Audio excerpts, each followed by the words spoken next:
Hi guys, welcome back to my channel. Today's video is the traditional Moroccan CHEBAKIYA, and I don't think that a single household in Morocco doesn't eat it during Ramadan.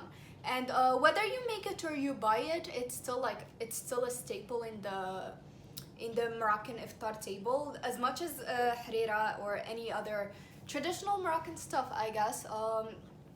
Very easy, very simple, but see, the recipe is relatively easy and simple, but when it comes to rolling it out and shaping it and all of that, that's where the complicated part comes in. And it takes a lot of time, it takes a lot of effort, it takes a lot of patience, and it might get frustrating, but once you fry it and you just soak it in the honey and you wait for it to cool down and you eat it, it all feels so worth it. And I highly recommend making it because personally I have a lot of memories with this because it just smells like home, it tastes like home, and it reminds me of just being with my family during Ramadan, a time that I very much miss dearly. And let's just show you guys how to make this CHEBAKIYA. Here we have 1 kilogram of flour, and we have 150 grams each almonds and sesame which we've roasted.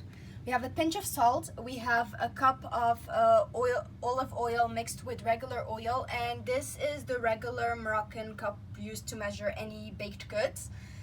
So, and I think this typically holds 150 milliliters, and we're using the same cup, but we haven't filled it all the way through with butter. I'd say it's filled 3/4 of the way. We have here a tablespoon of fennel and a teaspoon of anise. Make sure it's anise, not star anise, and they both need to be blended really well and sifted to get you a fine powder. We have a tablespoon of cinnamon. We have 4 grams of baking powder. We have here about 4 small things of musk or mastica, and we've blended this, or we broke this down with a little bit of sugar just to make the breaking down easier. We have 2 tablespoons of vinegar. We have 1 egg yolk, and here we have 1.5 of these. That is mixed water and orange blossom water, and we have a couple strands of saffron in here. Our first step is to blend both of these really well until we get the butter-like consistency, and I'll show you how it is. So I'm going to blend them in this little machine which is metallic and has very sharp blades and is super great for blending anything because it turns them into a powder really well. So we've just blended it, and this is what it looks like. I didn't lie when I said it was super sharp blades. And make sure that it needs to be butter-like consistency, because otherwise, if there's still whole almonds in there, it's not going to be, your dough will not actually work. So you need to make sure that it is butter.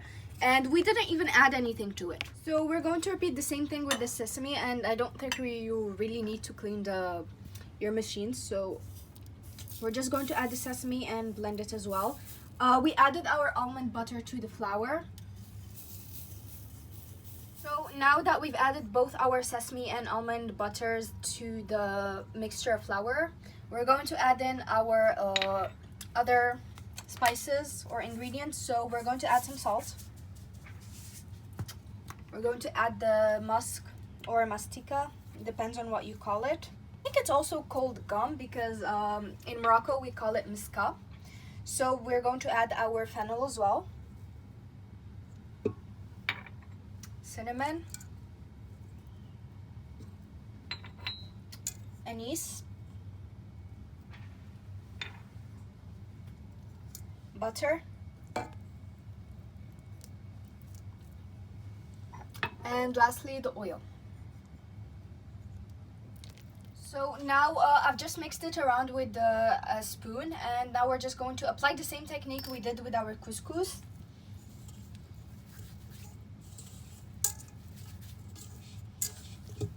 And we're going to do this technique until everything gets mixed all together. So as you can see, everything is well incorporated together. You can no longer see bits and pieces of flour or any white color. And I just got closer to it, and it smells amazing. So the reason I'm using this is because we'll be using a stand mixer later on to knead the dough. Typically we do it in Moroccan sao, which I've showed in my previous video, but I don't really have that strength. I don't have that arm muscle power, so I'll be using a stand mixer instead. But I feel like when mixing the dough, maybe the gasa will be better because it gives you a more space or a larger surface area to work with. We're going to just cover it with a napkin and I'll let it sit here for about 2 hours. But if you have the time, you can leave it overnight. Nothing will happen to it. I highly recommend leaving it overnight, but we're running short on time, so I'll leave it for just 2 hours. After the 2 hours have passed, now we're just going to add our egg yolk.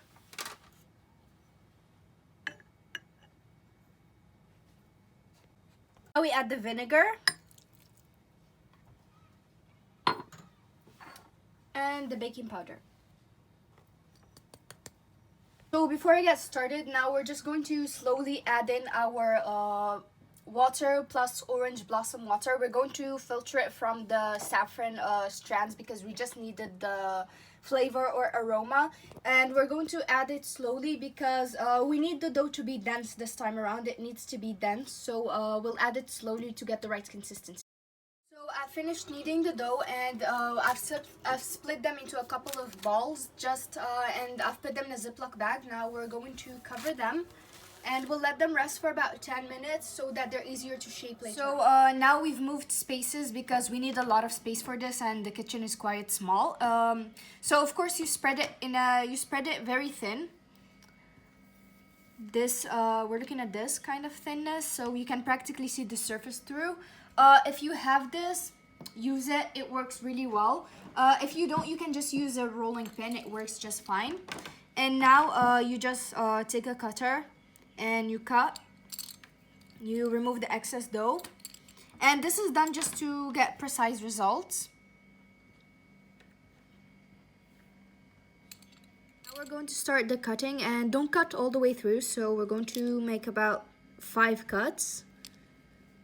2, 3, 4, 5, and on the 6th one we're going to cut it. And this creates about like 2, so we're going to bring 2 to one side and 2 to the other, and we're going to come to the edges and we're going to press the edges together. And now we lay it on our surface and we're just going to open it and we'll try to pinch the edges. And we put it on a tray which we've already covered with plastic wrap, and we don't cover it, we need it to dry. So I'll repeat one more with you guys.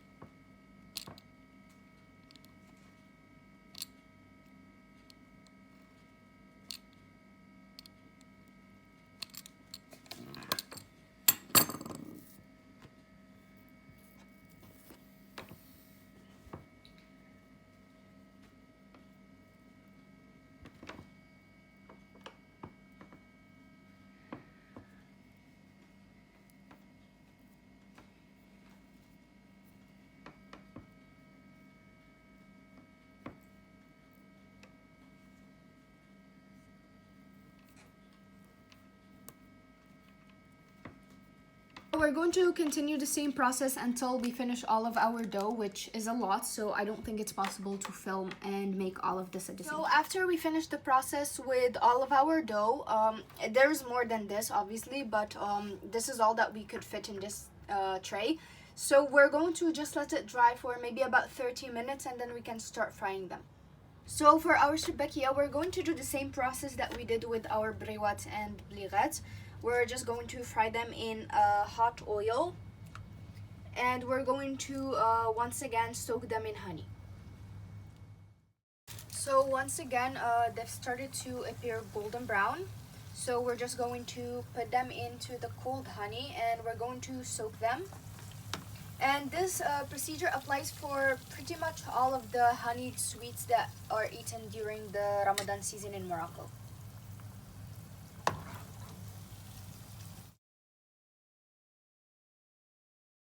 So this is what they look like after they've cooled down from the frying and all of that. They're nice and golden brown. They smell amazing, and it doesn't look perfect, I know, but I'm not a professional and this is pretty much my first time ever doing it, so I really tried my best, and they don't look too bad for someone who's making them for the first time. So not only do they smell like home, they taste like home, they taste like Ramadan in my grandma's house, and it's a very nice feeling that I very much miss. I think it's been over 4 years that I've spent a Ramadan with my grandma. And I really miss those like conditions, or like that environment of just being around the family during Ramadan, because it has a more special feeling than just being like with your parents and siblings. So I very much miss it, and it tastes like a lot of nostalgia to me. But yeah, they're nice and golden brown. They're sweet, but they're not too sweet. You can still taste the sesame, and I know that they take a lot of time and patience to make them, but I highly recommend making them, because to me, at least personally to me, Ramadan without these means nothing. So this brings us to the end of today's video. I hope that you guys enjoyed watching it as much as I enjoyed making them. And if you like this kind of content, please like, share, subscribe, comment down below, and follow us on Facebook and Instagram so you guys can support me to make more content. Thank you guys so much for watching, and I'll see you in my next video. Bye!